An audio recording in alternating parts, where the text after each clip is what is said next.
Hello, আমি psychiatrist doctor Arindam বাগচির সঙ্গে কথা বলতে পারি? হ্যাঁ বলুন, আমি ওনার পিএ বলছি। আসলে আজ আমার অ্যাপয়েন্টমেন্ট ফিক্স করা ছিল ওনার সঙ্গে। আচ্ছা, আপনার নামটা একবার বলুন। অন্তরা, অন্তরা মিত্র। 1 মিনিট প্লিজ। শিওর? হ্যাঁ, অন্তরা মিত্র পেয়েছি। আজ দুপুর 2টোয় কলেজ স্ট্রিটের কফি হাউসে চলে আসবেন। উপরে উঠে একদম বাম দিকের টেবিলটায় বসবেন। কফি হাউসে? ওনার চেম্বার?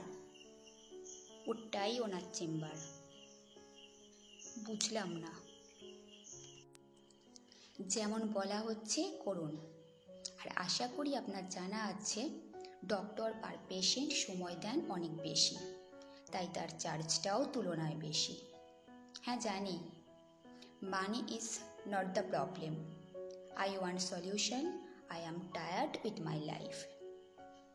বেশ, তাহলে ঠিক 2টোয় চলে আসবেন। রাখলাম। Have a nice day. কি অদ্ভুত, কফি হাউসে কোন ডাক্তার দেখেন? পাগল দেখতে দেখতে ডাক্তারও বোধহয় পাগল হয়ে গিয়েছে। আর পারা যাচ্ছিল না।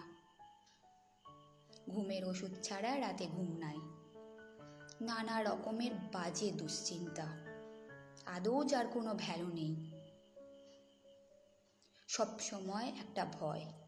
কিসের ভয় খুঁজতে বসলে আর কোনো উত্তর মেলে না, কিন্তু ভয়টা জাঁকিয়ে ধরে থাকে সব সময়।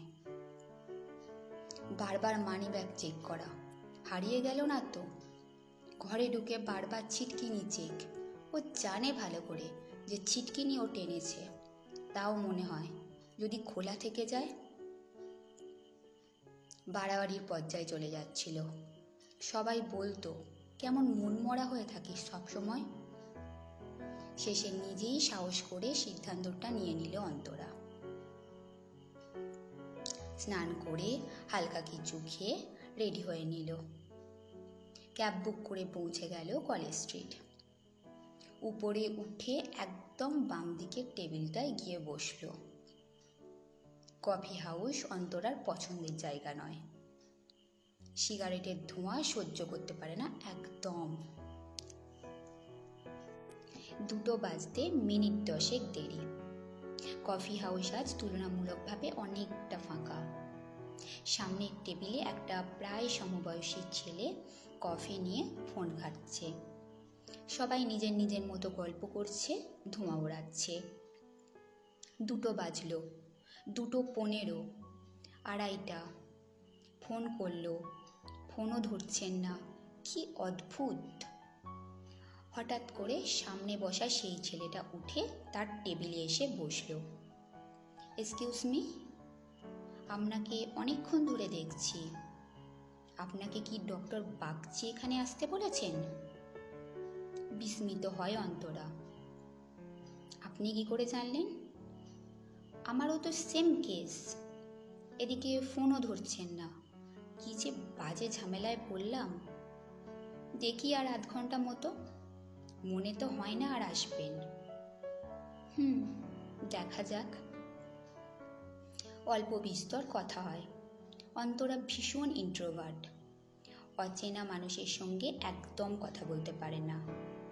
তবুও ছেলেটার সঙ্গে অনেক কথা বলল।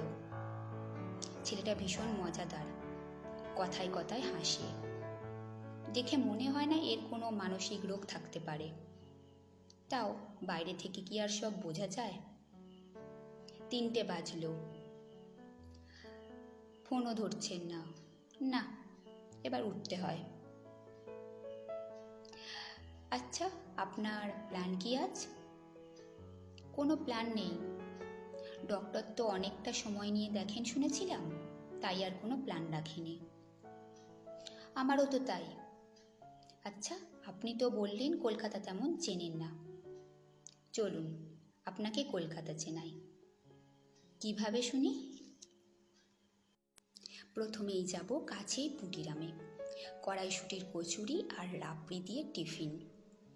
তারপর মেট্রো করে ময়দান, শীতের কুয়াশা ঘেরা ময়দান ভীষণ মায়াবী। তারপর হলুদ ট্যাক্সি করে কাছেই প্রিন্সেপ ঘাট, সেখানে নৌকা করে সূর্যাস্ত। আহা, জমে ক্ষীর, কি বলেন? ঢোক গিলল অন্তরা। এরকম পাগলের মতো বাঁচত ও এক সময়।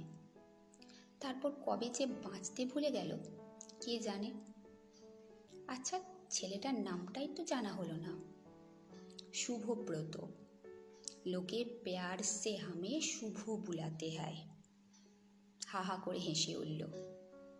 বলুন এবার যাবেন কি না? এরকম সুযোগ অ্যামাজনেও পাবেন না। আর একটা রিকোয়েস্ট, প্লিজ আমাকে আপনি বলুন। আর অতটাও বুড়ো হয়ে যায়নি এখনো। না বলতে গিয়েও কখন হ্যাঁ বলে ফেলল অন্তরা। নিজের ভেতরের বন্য প্রাণীরা বহুদিন পর লাগাম খোলার সুযোগ পেয়ে নাচানাচি জুড়েছে। পুটিরামে খেলো, ময়দানে বিকেলের রোদ মাখল। এবার গন্তব্য প্রিন্সেপ ঘাট। শুভ একের পর এক জোকস বলে হাসিয়েই চলেছে, যেখানে সেখানে গুনগুনিয়ে উঠছে নিজের মতো। প্রিন্সেপ ঘাটে পৌঁছে তার মাথায় আর এক ভূত চাপল। প্রাঙ্ক করব। মানে? আরে প্রাঙ্ক, ভিডিও দেখনি? হ্যাঁ, সে দেখেছি খান কত, কিন্তু এখানে? হ্যাঁ এখানে। শোনো প্ল্যানটা। দেখো, লোকজন এই রাস্তা দিয়েই হেঁটে যাচ্ছে, তো প্রথমে আমি হাঁটতে হাঁটতে একটা জায়গা এমনভাবে টপকাবো যেন সেখানে কিছু পড়ে আছে। আসলে কিচ্ছু নেই, আমি ভান করব। তুমিও এক্স্যাক্টলি একই জিনিসই করবে। 3 নম্বরে যে পার করবে তার রিয়াকশন কি হয় সেটা দেখবো আমরা। যথারীতি তাই করলো। প্রথমে শুভ করলো, দেখা দেখি অন্তরা। ওদের পরে আসছিল একটা ছেলে, হাতে ক্যামেরা। সেও ওদের দেখা দেখি ওইটুকু জায়গা লাফ দিয়ে গেল, কিন্তু ঘুরে দেখে কিছুই ছিল না সেখানে। ওদের তো হাসতে হাসতে পেটে ব্যথা, কিছুতেই হাসি থামছে না। অন্তরাও প্রাণ খুলে হাসল অনেক দিন পর। এরপর নৌকা নেওয়া হলো 1 ঘন্টার জন্য। সারা নদী যেন সোনায় মুড়ে গিয়েছিল। অন্তরা হাঁ করে দেখছিল সেই দৃশ্য। ম্যাডাম প্রতিদিন নেচার ফ্রিতে মর্নিং আর ইভিনিং শো দেখায়, আমরা দেখি কদিন। সূর্যাস্তটা বড়ই সুন্দর, জানি। আচ্ছা, কোনো গান চালানো যাক। শুভ গান চালালো, জানি দেখা হবে শ্রেয়া ঘোষালের গলায়। অন্তরা ভাবছিল কি করে এতদিন এত কাছে থেকেও এত সুন্দর সন্ধ্যাবেলা ও মিস করে গেল। উঠতে ইচ্ছা করছিল না, কিন্তু সময় হয়ে এসেছে। ম্যাডাম জি, আমাদের জীবনে এত টেনশন, এত দুশ্চিন্তা কেন জানো? আমরা এই মুহূর্তে না বেঁচে ফিউচারে বাঁচতে যাই, which you obviously can't do. ফলে এইসব আসে। যে আজকের দিনটায় বাঁচে তার টেনশন করার সময় কোথায়?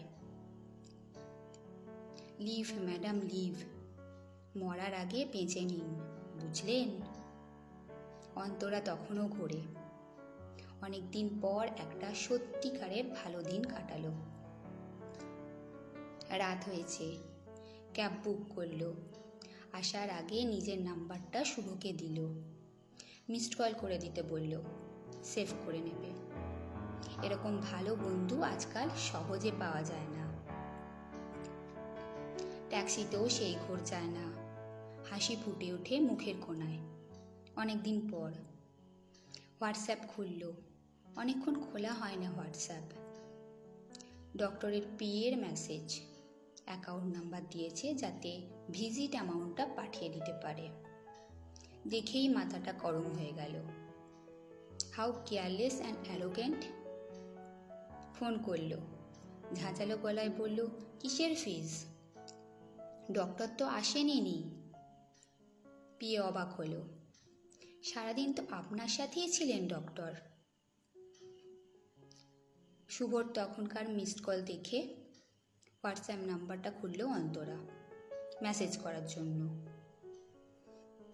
নিচে দেখে ছোট্ট হরফে জল করছে একটা নাম, ডক্টর অরিন্দম বাগচি।